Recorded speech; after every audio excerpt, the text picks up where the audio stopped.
promessas do meu Salvador. Cantarei louvores ao meu Criador. Vivo pelos séculos do seu amor, firme nas promessas de Jesus.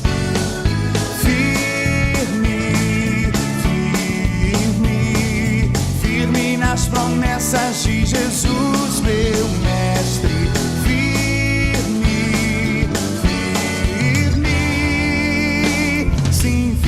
Nas promessas de Jesus.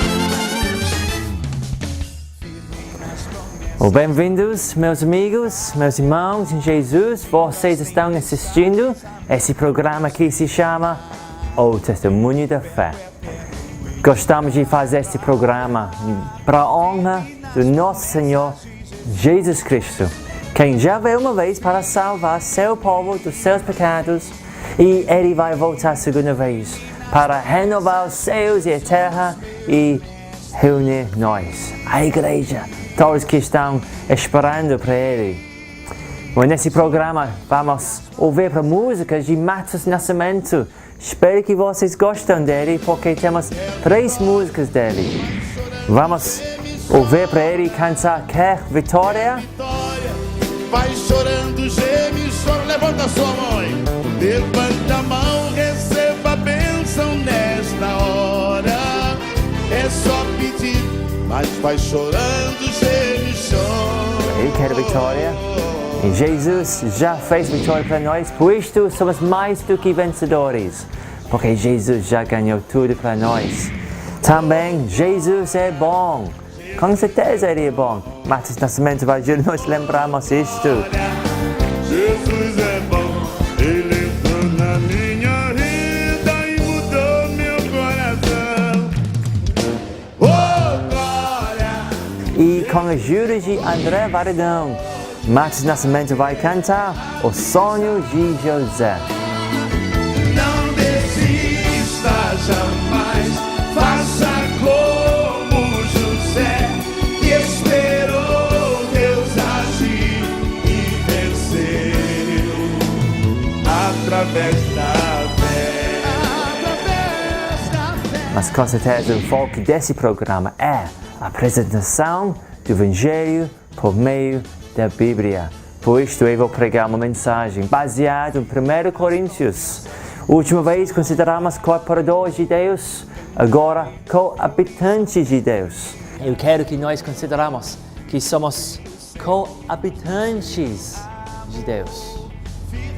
Talvez você já não ouviu esta frase, mas durante nosso estudo eu vou tentar e juro nós entendemos como somos coabitantes de Deus. E para ter muito feitosos vai compartilhar um estudo nos 10 mandamentos e chegamos para o mandamento 7º. O 7º mandamento da lei de Deus é não adulterarás. A palavra adultério na Bíblia, ela significa a mudança da forma original. Também significa trocar o valor real. E vamos terminar com uma boa pergunta. O que é a Santa Ceia do Senhor? Realmente nós bebemos o sangue de Jesus e comemos o corpo dele? Fique conosco e vamos responder biblicamente para aquela pergunta. Mas agora, Matheus Nascimento vai cantar Quer Vitória? Eu quero.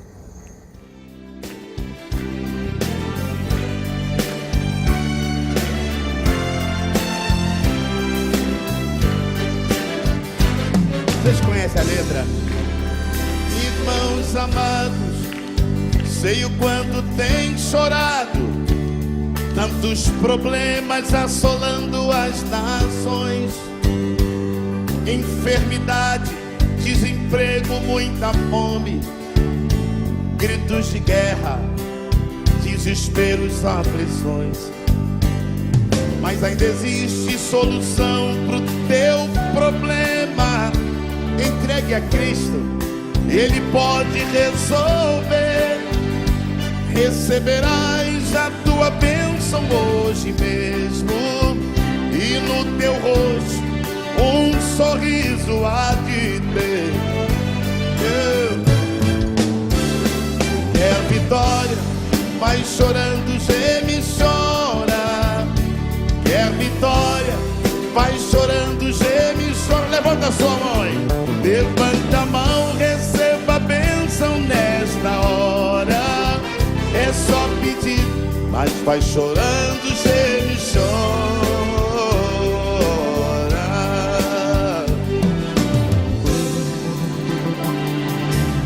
As tuas lágrimas um anjo tem colhido e tem levado até o trono do Senhor.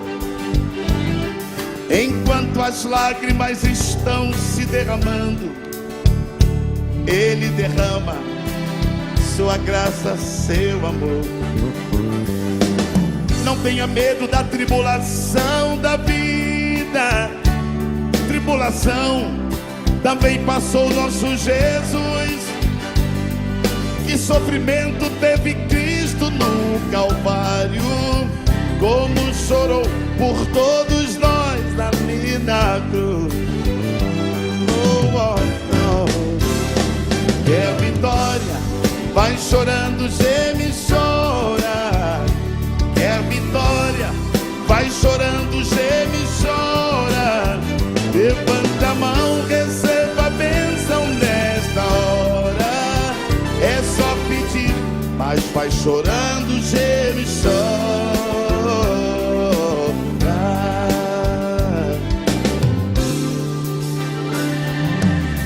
Quantas vezes tu ficas desesperado, se preocupando com o que pode acontecer. Se está difícil, dobre agora os teus joelhos e deixe as lágrimas molhar todo o teu ser.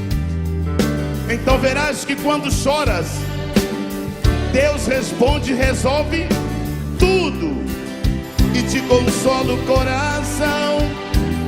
Sinta esse anjo enxugando o teu rosto. Hoje tu vais com a vitória em tua mão. Oh, oh, oh. É vitória, vai chorando, geme e chora. É vitória, vai chorando, geme e chora. Levante as duas.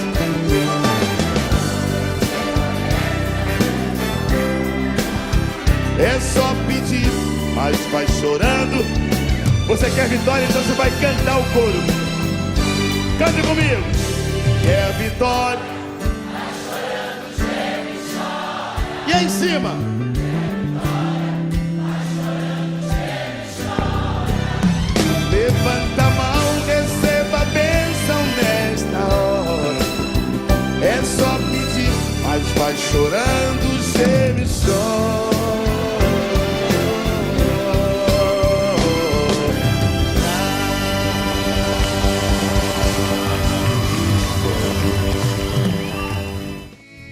Obrigado, Matos Nascimento. Eu quero vitória na minha vida, sim. E graças a Deus temos. Realmente a Bíblia diz em Romanos capítulo 8 que somos mais do que vencedores por causa de Jesus e o amor que Ele tem para nós. Agora eu quero que vocês vão pegar suas Bíblias e vamos estudar em 1 Coríntios juntos. Co-habitantes com Deus. Promessas de Jesus. Bem-vindos, meus amigos. É ótimo sempre para abrir a Bíblia com vocês. Abram suas Bíblias comigo em 1 Coríntios, capítulo 3. Este será nosso 7º estudo juntos. E vamos continuar nossa série. Última vez consideramos que somos cooperadores de Deus. Vocês lembram? Se realmente Jesus Cristo está em nós, se Ele é nosso alicerce, se estamos construindo nossa vida, nosso ministério, tudo que somos e temos em cima da verdade que Jesus é nosso Salvador e Senhor.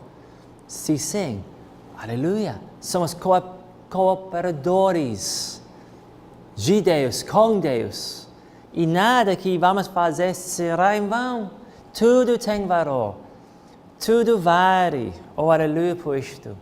Realmente o que vamos considerar agora será uma continuação. Primeira parte, cooperadores de Deus. Essa segunda parte, coabitantes de Deus. Tudo será mais claro enquanto vamos ler essa passagem e consideramos ela juntos. Então vamos lá, 1 Coríntios, capítulo 3, e vou ler versículos 16 até 23. 1 Coríntios, capítulo 3, versículo 16. Vocês não sabem que são santuários de Deus e que o Espírito de Deus habita em vocês. Se alguém destruir o santuário de Deus, Deus o destruirá. Pois o santuário de Deus, que são vocês, é sagrado. Não se enganem. Se algum de vocês pensa que é sábio segundo os padrões desta era, deve tornar-se louco para que se torne sábio. Porque a sabedoria deste mundo é loucura aos olhos de Deus, pois está escrito: Ele apanha os sábios na astúcia deles. E também, o Senhor conhece os pensamentos dos sábios e sabe como são fúteis.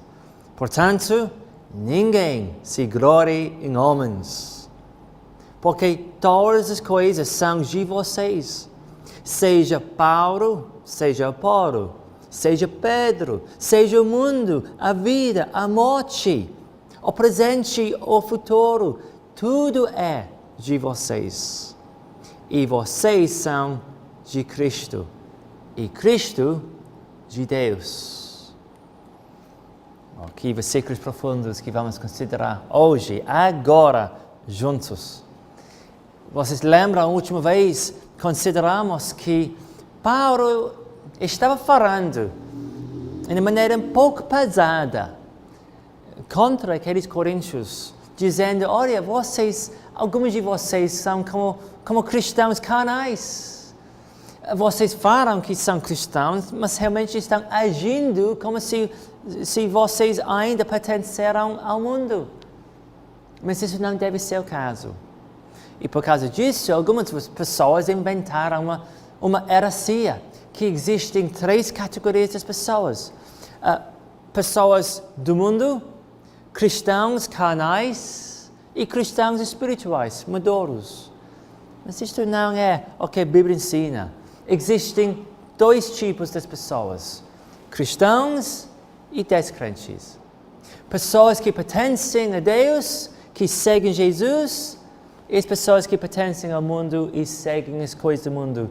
Se você diz que você é cristão e vive no mundo como o mundo vive, você é enganado. Você não é cristão. É verdade, existem entre nós cristãos maduros e cristãos imaturos. Cristãos que já não cresceram muito, cristãos recém-nascidos, cristãos que receberam um mau testemunho, um mau exemplo dos pastores, dos outros cristãos. Talvez cristãos que não sabem ler a Bíblia bem ou não leem a Bíblia muito. Então eles são cristãos imaturos. Mas também existem cristãos maduros, que já andaram muitos anos no caminho para o céu. Estão confiando em Jesus, crescendo, estudando, produzindo muito fruto, confirmando tudo isto. Vocês são cristãos maduros. Cristãos espirituais, sim. Então existem 2 tipos das pessoas, 2 categorias. Mas por causa desses cristãos mais fracos na igreja em Corinto, existiram várias divisões, problemas. Pessoas estavam seguindo suas próprias preferências, que sempre é perigoso. Sempre. Se você tem alguém em sua igreja que é difícil, eu posso garantir você, aquela pessoa está seguindo as suas próprias preferências e está sofrendo inveja, está sofrendo ciúmes, está sofrendo do problema do ego. de si mesmo.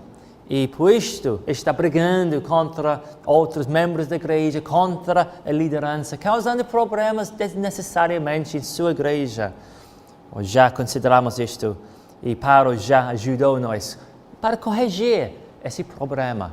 Nós nos submetemos a Deus primeiro e a autoridades das igrejas, da sua igreja segundo, e para seus irmãos terceiro. Se vocês fazem isto, as divisões, os escândalos vão desaparecer. E vocês vão ser mais unidos como um corpo, o corpo de Cristo. E isto é legal. E entre isto, como cooperadores de Deus, temos responsabilidades, né? Para seguir Jesus, imitar Ele, fazer a obra que Ele nos deu para fazer. Em poucos capítulos que vêm, vamos considerar vários dons que Ele nos deu pelo Espírito para cumprir a obra da igreja local. No futuro vamos considerar isto, mas já, vocês sabem, né? Que vocês têm dons, têm responsabilidades, que têm que cumprir para a glória do Senhor, como um cooperador de Deus. Agora, eu quero que nós consideramos que somos coabitantes de Deus. Talvez você já não ouviu esta frase, mas durante nosso estudo, eu vou tentar e juro nós entendemos como somos coabitantes de Deus. Vocês sabem quantos dias Deus passou criando o mundo? Quantos dias? Não foi 7 dias. Algumas pessoas dizem assim. Não, foi 6 dias. No 7º dia, Deus descansou. Ele não colocou a rede lá no céu e pegou um coco gerado. Não, ele descansou da obra da criação no 7º dia. 6 dias ele passou criando tudo, criando o mundo, separando as águas e causando terra sair das águas. E ele colocou plantas e vegetação, e árvores e frutos daquela terra. E ele criou os pássaros para os céus. E ele criou peixes para os rios. E no 6º dia, ele criou vários animais para a terra e humanidade. Primeiro homem, Adão, primeira mulher, Eva. E no 7º dia, ele descansou desta obra. Algumas pessoas negam tudo isto e dizem, não, Deus criou nada, evolução criou tudo de nada, mas nada sempre vem de nada. Deus criou tudo em 6 dias. Em 6 dias, Deus criou uma habitação para nós. Ele poderia fazer isto em 6 segundos, se ele quiser, mas não, ele passou 6 dias criando tudo certo. E quando tudo foi certo, no 6º dia ele criou Adão. E de Adão criou Eva. 6 dias Deus passou criando tudo para a habitação para os homens. Vocês sabem quanto tempo Deus já passou criando uma habitação para Ele mesmo? Já pensou nisso? É pergunta estranha, né? Ele mora, habita no 3º céu, 1º céu, é onde os pássaros voam. 2º céu, onde as estrelas estão. 3º céu é a habitação de Deus. Mas, vocês sabem, por 6.000 anos e meio quase, Deus, já passou aquele tempo criando uma habitação para Ele aqui no mundo. O nome dessa habitação é a igreja. É verdade. A igreja é a habitação de Deus. Deus, desde a primeira pessoa, Ele salvou. Ele começou a criar uma habitação para Ele. E no Antigo Testamento, várias vezes, Ele prometeu que Ele está vindo. Ele está vindo. Emmanuel, Deus conosco. E quando Jesus nasceu, Ele é Emmanuel, Deus conosco. E Ele começou a habitar conosco. E quando Jesus voltou para o céu, depois que ele morreu na cruz, ele enviou o Espírito. E por meio do Espírito, Jesus, Cristo, habita na igreja. Agora a habitação de Deus está conosco, com a igreja, em você, cristão. Isto é o que eu quero que nós consideramos agora, capítulo 3, versículo 16. Vocês não sabem que são santuários de Deus e que o Espírito de Deus habita em vocês. É verdade, somos cooperadores de Deus, mas é verdade também, somos coabitantes de Deus. Em nosso corpo, temos nós mesmos, eu moro em eu, né? Mas o Espírito de Deus mora em mim também. Então tem 2 pessoas em mim. Eu sou uma pessoa, Deus é 3 pessoas. E Deus habita em mim, porque eu sou cristão. Se você é cristão, Deus habita em você também. Isso é maravilhoso, esta é verdade. Realmente somos o santuário de Deus. Que privilégio isto. Quando Deus salva alguém, Ele regenera tal pessoa. Já ouviu essa palavra? É uma palavra teólogo, né? É uma palavra bíblica. Para regenerar. Realmente, quando a anjo Gabriel visitou Maria, esse anjo Gabriel disse que o Espírito vai gerar esse filho em você. Basicamente, o Espírito vai criar esse menino em você, vai colocar esse menino em você. É obra espiritual. Somos feitos, criados uma vez, e quando somos salvos, somos recriados, regenerados. Palavra chique, né? Significando que somos novas criaturas. Somos criados uma vez, corporalmente, e renovados, recriados, regenerados espiritualmente, falando. E isto é essencial. Antes do Espírito pode habitar em nós. Ele não pode habitar em alguém quem é um rebelde, quem rejeita o Evangelho de Jesus. Com certeza o Espírito não pode habitar em tal pessoa. Mas se você é cristão, você foi regenerado por meio de fé em Jesus, em tudo que Ele é, tudo que Ele fez. Você é renovado, recriado, em preparação para Deus habitar em você. Deus já passou 6.400 anos, mais ou menos, criando uma habitação para Ele mesmo. É chamado a igreja. E já essa habitação não é perfeita, não é feita completamente. Ainda há mais pessoas que Jesus vai salvar. Mais membros da igreja precisam entrar e se tornar membros da igreja.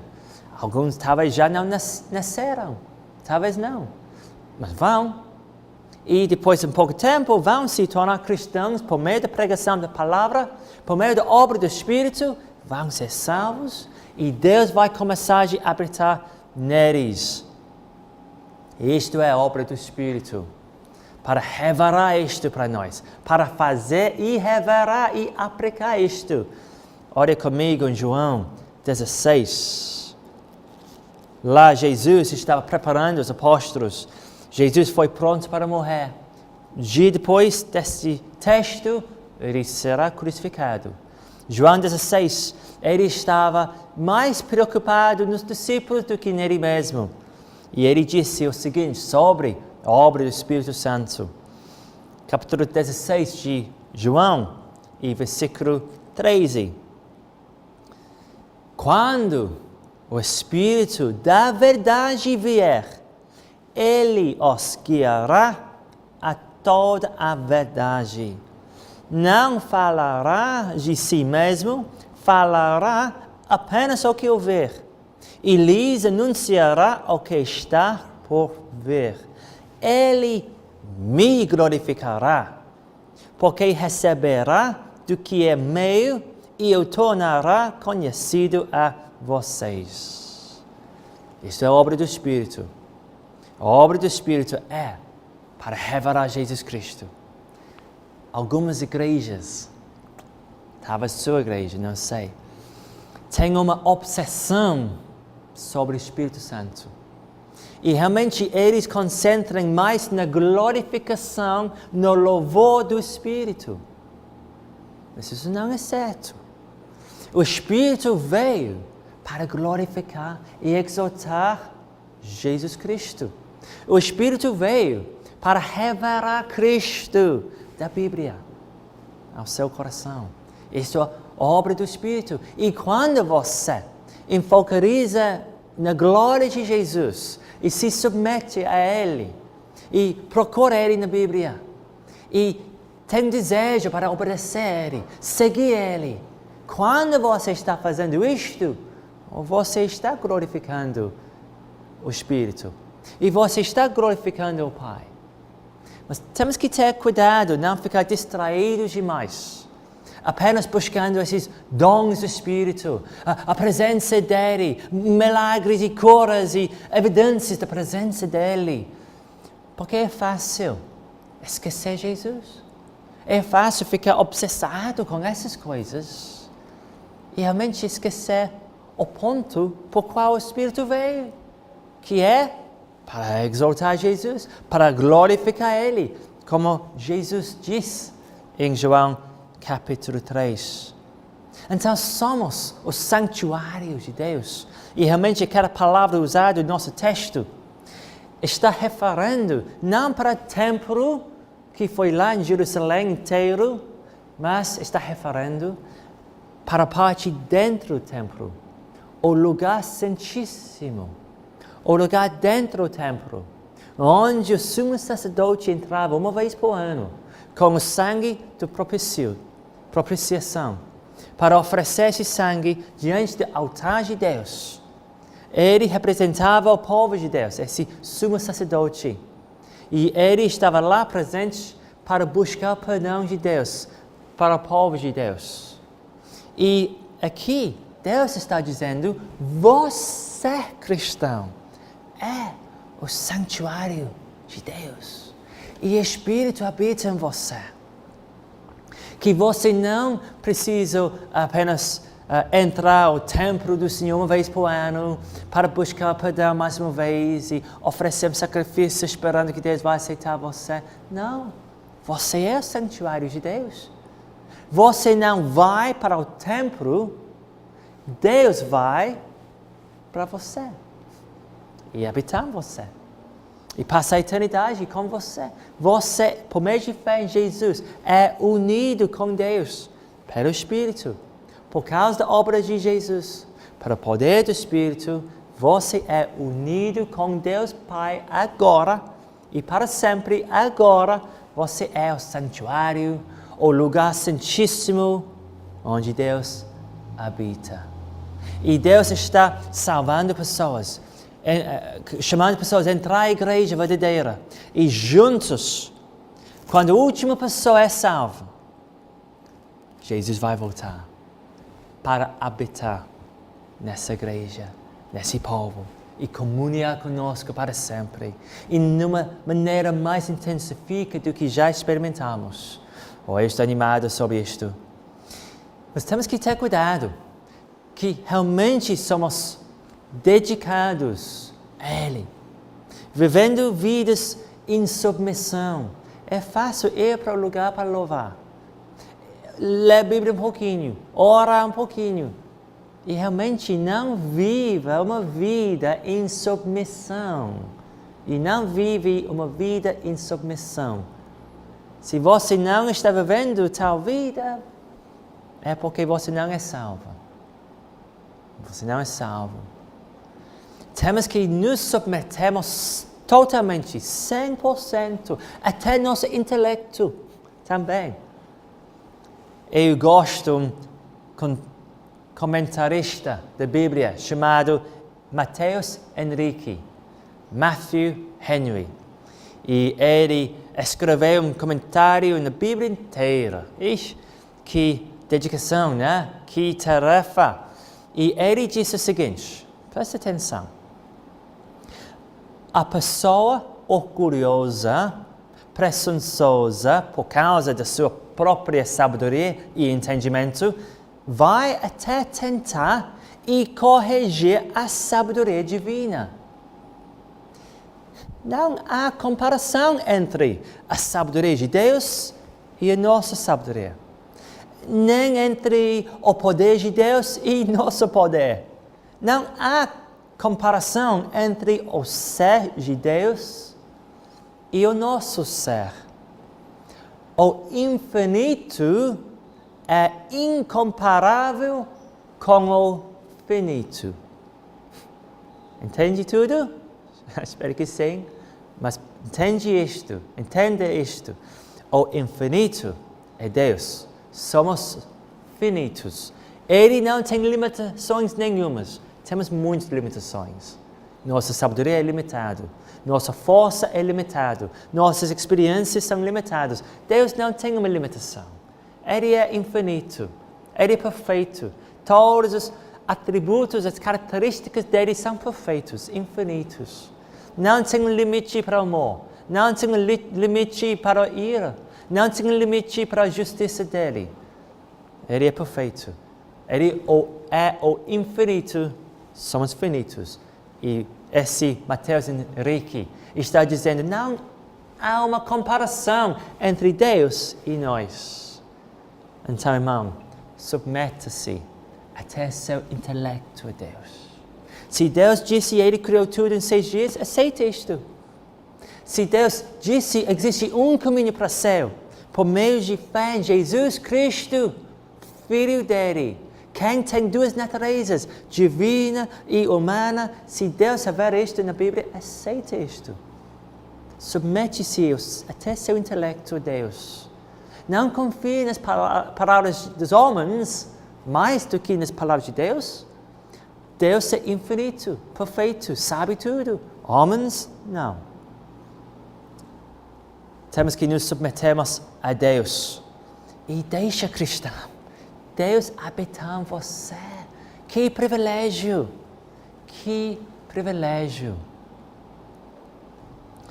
Eu me lembro, eu visitei um café, um restaurante na Inglaterra.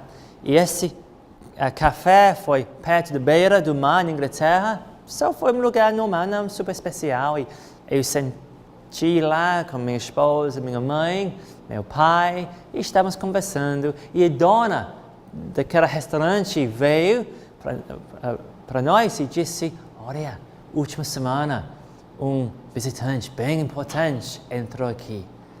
E dizemos, quem era ele? Foi o primeiro-ministro da Inglaterra. O primeiro-ministro da Inglaterra tem a mesma autoridade do que o presidente do Brasil.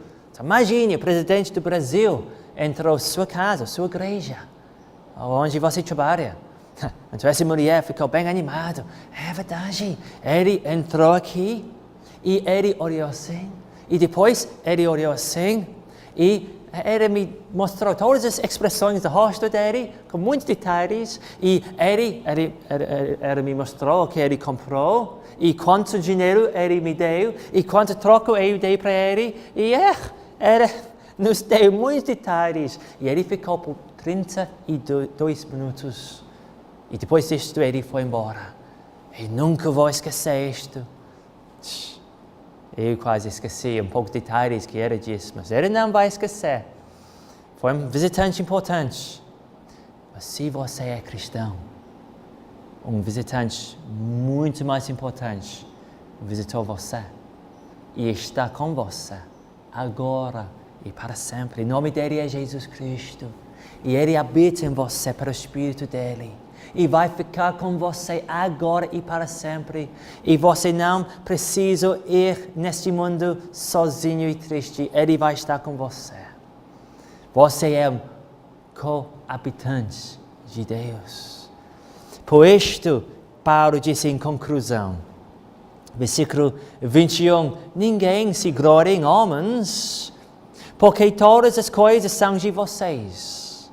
22. Seja Paulo, seja Paulo, seja Pedro, seja o mundo, a vida, a morte, o presente, o futuro, tudo é de vocês. Por isto Paulo estava dizendo em outros estudos, não preciso escolher. Eu vou seguir Paulo, eu vou seguir Pedro, eu vou seguir Paulo. Não preciso escolher. Eles são homens de Deus. Eles são mensageiros de Deus. E eles estão dados a nós para levar nós a Jesus por meio dos Escritores. Todos eles são para nós. Pedro confirmou isto em 1 Pedro, primeiro capítulo, versículos 10 até 12. Não tenho tempo para ler tudo isto agora, mas ele lá explicou que os profetas foram levantados por Deus e realmente eles foram dados para a igreja, para nós. E o que eles falaram e pregavam realmente foi para nós. E até eles não entenderam tudo, mas deram testemunho com fidelidade para edificar nós no futuro, agora, né? Então todas essas coisas são para nós. Até a vida, tudo na vida, Deus criou e sustenta para nós. Cristão, você é um co-herdeiro com Cristo, tudo é para nós. Até a morte. A morte? Eu não quero morte. Você é presente de Deus. Que presente é isto? Eu já recebi vários presentes ruins no passado, mas o presente da morte eu não quero não. Talvez você não entende. A morte é um presente de Deus. A morte vai separar você desta vida e leva você para o céu. A morte é a porta por meio de vamos passar para entrar a presença de Deus. Oh, a morte é muito especial. É um presente para nós. Eu não quero sofrer as dores de morrer, mas eu quero morrer porque eu quero entrar na presença de Deus. Então eu estou esperando por esse presente chamado a morte. Porque a morte vai permitir-me deixar as tristezas atrás, as dificuldades, e entrar na presença do meu Salvador e Senhor Jesus. Disse que a vida, a morte são para nós, tudo no presente, tudo no futuro, tudo é de vocês. Então o que vocês vão fazer com tudo isto? Vocês vão entender quem é Jesus e se submeter ao senhorio dele. Confia nele para a sua salvação. Glória a Deus. Você vai se tornar um cooperador de Deus. Cooperador de Deus. E um coabitante de Deus. E ele vai morar contigo no santuário do seu corpo. Agora e para sempre. Então o que você vai fazer? Vai servir ele com toda a sua força, com todo o seu intelecto. Eu espero que sim. Vamos orar que Deus vai ajudar. Deus, por favor, ajude-nos a entendermos tudo que acabamos de considerar e praticamos dessas coisas. Deus, ajude-nos a termos gratidão, cristãos, que somos salvos, indo ao céu para a glória, por causa da tua graça. Oh Deus, ajude-nos a dedicarmos o resto das nossas vidas para te agradar, lembrando que somos o santuário de Deus, coabitantes com Deus. Usa-nos para a tua glória, agora e para sempre, porque oramos no nome de Jesus Cristo. Amém.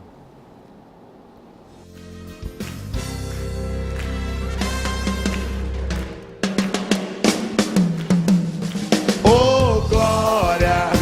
Jesus é bom. Ele é bom demais. Oh, glória! Jesus é bom. Ai! Oh, glória! Jesus é bom. Oh, glória! Jesus é bom. Ele entrou na minha vida e mudou meu coração. Oh, glória! Jesus é bom. Só você. Jesus é bom. Ele é bom demais. Estão cansados?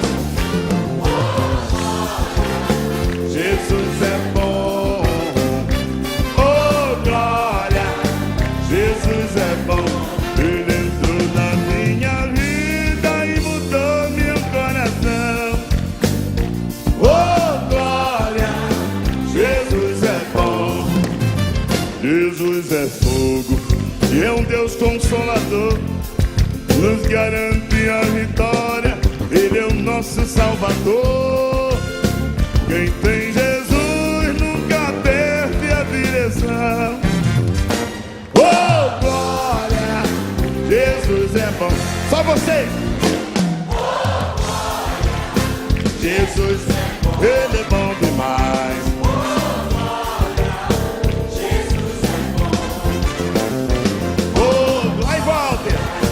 Jesus é bom, oh glória, Jesus é bom. Ele entrou na minha vida e mudou meu coração.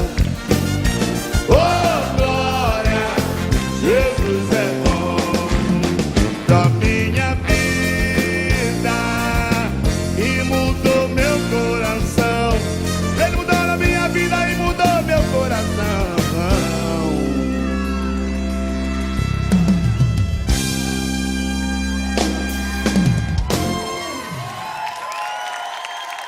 Jesus é bom, você acredita nisto? Realmente a Bíblia diz que Ele é santo, justo e bom. O meu amigo, pastor Raimundo Feitosa, ele concorda totalmente com isto. E ele vai dirigir nosso mais um estudo agora, nos 10 mandamentos. Chegamos já para o estudo 7. Vamos lá. Sim, firme nas promessas de Jesus. Olá, é um prazer estar com você novamente e agora falando ainda sobre os 10 mandamentos da Santa Lei de Deus, agora no 7º mandamento da Lei do Senhor. Você tem os 10 mandamentos decorados? De fato, é muito importante, se você é cristão, memorizar os 10 mandamentos da Santa Lei de Deus. Porque, primeiro, lá está revelada a vontade de Deus. Também lá está revelado o que Deus requer de nós, mas também revela os nossos pecados. Quando estudamos a lei de Deus, ela funciona como um espelho e ela reflete a nossa culpa. E por causa disso, nós começamos a perceber claramente, de fato, por que precisamos do Senhor Jesus e do perdão de Deus. E, finalmente, lendo a lei de Deus, você vai apreciar melhor a importância de Cristo na sua vida. O 7º mandamento da lei de Deus é: não adulterarás. A palavra adultério na Bíblia, ela significa a mudança da forma original. Também significa trocar o valor real, devido, por exemplo, de um cheque. Você pode adulterar um cheque quando ele tem 10 mil, então tem um zero pequeno atrás, você coloca outro zero, ele vira 18. Então você adulterou aquele cheque. Ainda bem que os bancários conhecem bem cheques adulterados, senão seríamos bastante enganados. Mas também isso significa mudar a composição do ser, da natureza. Por exemplo, uma pessoa pode comprar gasolina pura e adicionar algum outro produto, como o metanol ou outro tipo de produto, para que fique mais caro, ou, aliás, para que ganhe mais dinheiro. Também significa desviar a função, o objetivo do objeto. Isso também é adulterar as coisas. Você, dona de casa, talvez já teve a experiência de ver seu marido pegando a faca da cozinha para transformá-la em chave de fenda e prejudicar a faca. Mas eu gostaria de falar de adultério do ponto de vista da Escritura. Eu tenho 25 anos de ministério e o adultério, de fato, é algo terrível, porque a gente acompanha a dor da família que é vítima de adultério e acompanhamos a dor dos filhos, do cônjuge traído, dos netos, da família inteira. Portanto, o adultério na Escritura Sagrada, ele é um atentado, em primeiro lugar, contra Deus. Quando o homem vira as costas para Deus, o Deus verdadeiro, e ele coloca no lugar de Deus outros deuses, a Bíblia chama isso de adultério, porque é infidelidade. Mas também quando o homem trai sua esposa, ou a esposa trai o seu esposo, é infidelidade familiar. Então, a infidelidade contra Deus e a infidelidade contra a família. Não é? E isso causa dor, causa desgaste, causa tristeza para aquelas pessoas que estão envolvidas. Então, a palavra adultério, ela significa infidelidade de forma bastante clara, de forma bem precisa. Literalmente significa isso. Quando abrimos o Novo Testamento, Jesus falando sobre o adultério, ele diz o seguinte: ouviste que foi dito aos antigos, não adulterarás. E aí ele diz, eu, porém, vos digo, qualquer que olhar para uma mulher com intenção impura, no coração já adulterou com ela.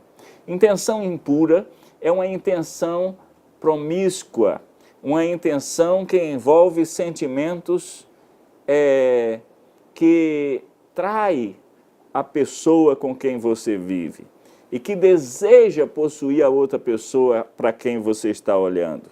A palavra de Deus diz que só de olhar com intenção impura, o adultério já aconteceu no coração.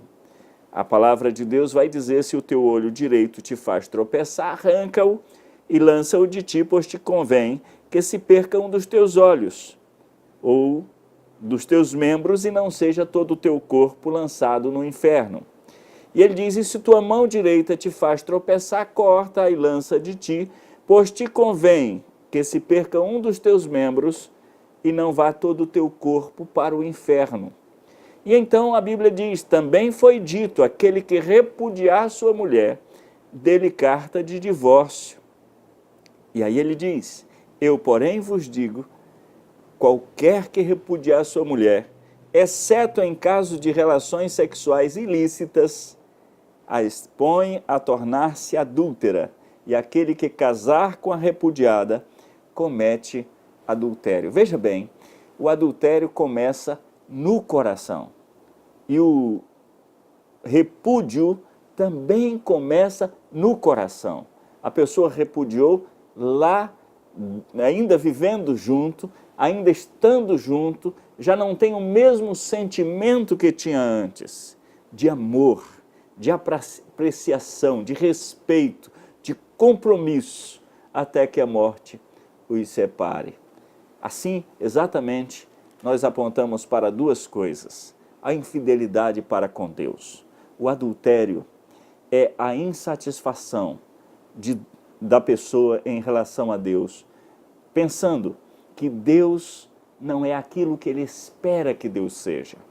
Deus é o ser todo-poderoso, é um ser que tem todo o conhecimento, é um ser que está presente em todo lugar, mas ele é santo, ele é justo e ele é bom.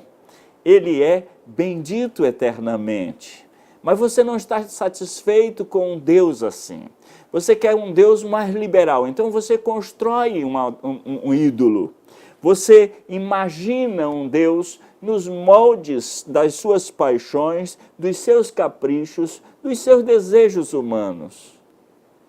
E a palavra de Deus diz que isso é adultério.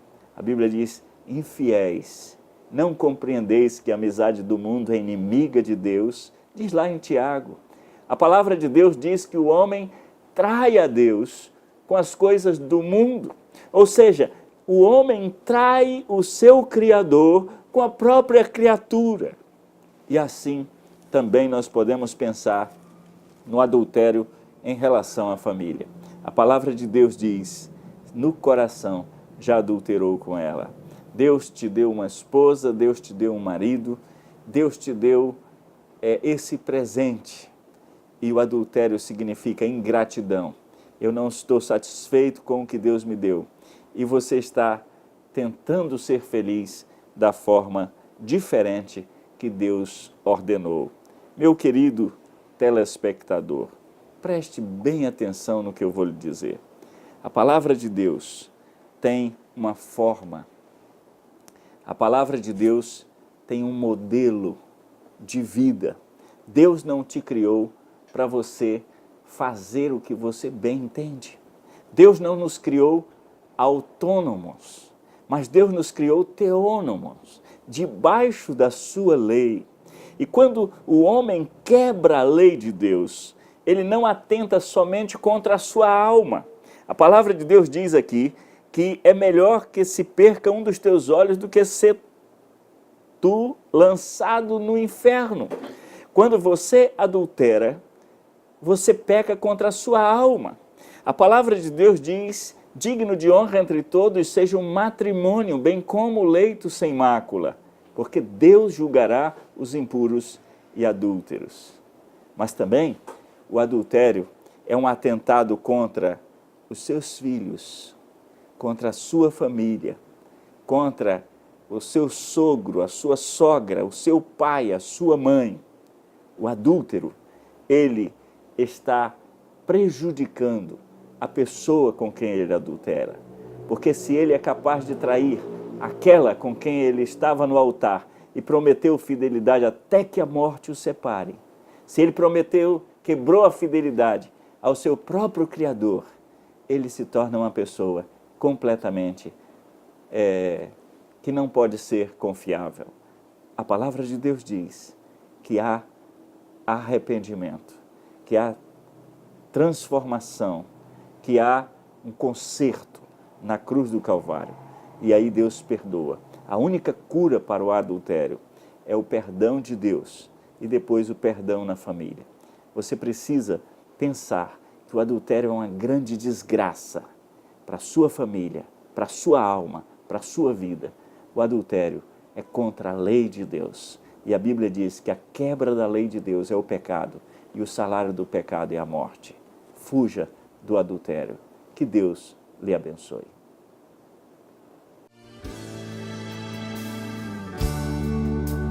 Como José teve um sonho e contou, você pode sonhar que Deus vai cumprir. Mesmo em prisão, ele não desistiu, esperou a promessa e Deus a porta abriu. Deus vai fazer o que você sonhar, pois os sonhos de Deus ninguém pode frustrar. O sol e a lua vão te obedecer, toda a autoridade estará com você. Deus vai realizar os teus sonhos, mesmo em tempo de seca, muita chuva terá.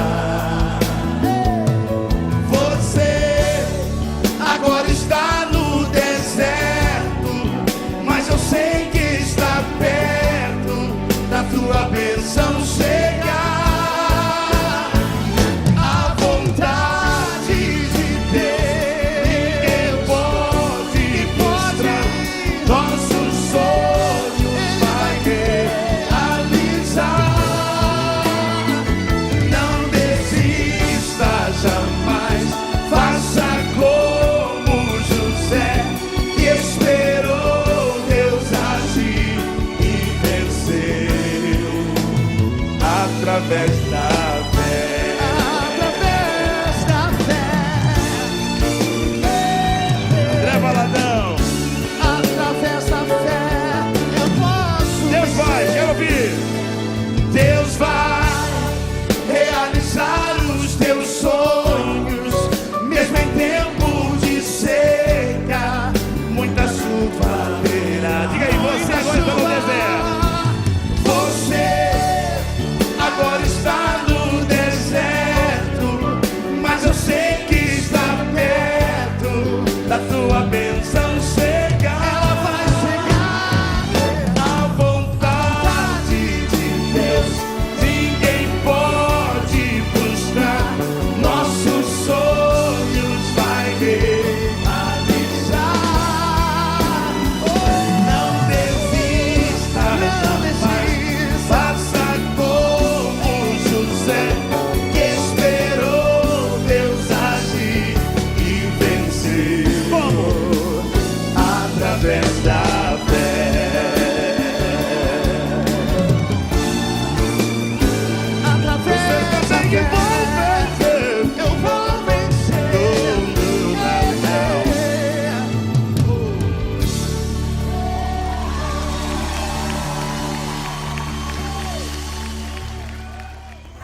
Então, meus ouvintes, obrigado pela sua presença nesse programa. Já consideramos várias coisas de 1 Coríntios, dos 10 mandamentos, já ouvimos várias músicas de Matos Nascimento, mas eu quero que nós consideramos mais uma pergunta agora. Essa pergunta é sobre a Santa Ceia do Senhor. Eu sei que várias pessoas têm ideias diferentes sobre esse sacramento da igreja. Algumas pessoas não gostam de praticar isto, outros sim. Mas eu acho que precisamos nos lembrarmos o que exatamente acontece. Por que nós celebramos a Santa Ceia do Senhor? Olha comigo na Bíblia, só por poucos minutos em Lucas capítulo 22. E lá temos em versículo 9, Jesus dizendo na primeira Santa Ceia do Senhor e última Páscoa, em qual ele estava presente, o último que os judeus precisaram celebrar, porque Jesus era o Cordeiro de Deus. Olha, Lucas 22, 19, Jesus disse: tomando o pão, deu graças, partiu-o e o deu aos discípulos, dizendo: isto é meu corpo, dado em favor de vocês. Façam isto em memória de mim. Da mesma forma, depois da ceia, tomou o cálice, dizendo: este cálice é a nova aliança no meu sangue, derramado em favor de vocês. É interessante, né? Realmente Jesus não falou isto aqui para a primeira vez. Ele já encorajou os discípulos para pensar que quando eles vão participar neste sacramento, nesse costume da igreja, nesta bênção da graça, realmente eles eram participando no corpo, no sangue de Jesus. Ele disse que eles vão comer o corpo dele e beber o sangue dele. Mas realmente ele estava dizendo isto literalmente ou simbolicamente. Olhe comigo em João capítulo 6, porque lá temos um discurso grande realmente. Temos pouco tempo, então eu vou resumir. Foi uma discussão entre os judeus e Jesus. Os judeus disseram: olha, nossos parentes comeram maná no deserto que Moisés nos deu, e basicamente Jesus, o que tu vais nos dar? E Jesus disse em versículo 35: eu sou o pão da vida. E ele continuou a dizer, 53, eu lhes digo a verdade. Se vocês não comerem a carne do Filho do Homem e não beberem o seu sangue, não terão vida em si mesmos. Isso é estranho, né? Por isso algumas pessoas pensam, quando eles partiram o pão e pegam um pouquinho e bebem um pouco de vinho, realmente eles pensam literalmente: isto é o corpo de Cristo, isto é o sangue de Jesus Cristo. Mas eu não acredito que essa passagem está ensinando isto. Jesus está dizendo: o pão no deserto sustentou seus parentes. E realmente não foi de Moisés, foi de Deus. Eu sou o pão da vida. Eu vou sustentar a sua vida. Venha comigo e recebe vida eterna. Jesus estava dizendo, por meio de fé nele. Então realmente nós não apenas falamos, cantamos, oramos, estudamos sobre Jesus. Temos comunhão com ele. Nós nos tornamos uma parte dele, parte do corpo dele. E por isto ele disse, versículo 63, o Espírito da vida, a carne não produz nada que se aproveite. Ele não faria isto se ele realmente acreditou que o corpo dele seria presente no pão. E quando Jesus estava lá na primeira Santa Ceia do Senhor, onde foi o corpo dele? No pão? Ou lá sentado ao lado de João? Já pensou nisso? Interessante, né? Então muitas pessoas abandonaram Jesus e Jesus disse para os discípulos, versículo 67, vocês também não querem ir? E Simão Pedro lhe respondeu, Senhor, para quem iremos? Tu tens as palavras da vida eterna. E com certeza os apóstolos continuaram seguindo Jesus. Então lá em Lucas, onde começamos, Jesus partiu o pão e disse: isso é meu corpo. Faça isto em memória de mim. E Jesus olhou no cálice e disse: isso é meu sangue. Bebe isto em memória de mim. E quando Jesus disse isto, com certeza eles entenderam o que ele estava ensinando. Espero que vocês vão praticar isto também, em memória de Jesus, para uma expressão da tua gratidão por tudo que Jesus fez em seu lugar. E vamos fazer isto até Jesus voltar. Você, Jesus, não vai voltar até a próxima vez? Ou vamos voltar e apresentar esse programa Testemunho da Fé? Até mais. Deus te abençoe.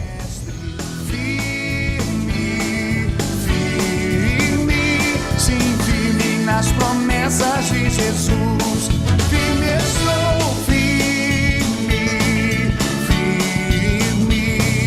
firme nas promessas de Jesus, meu mestre, firme.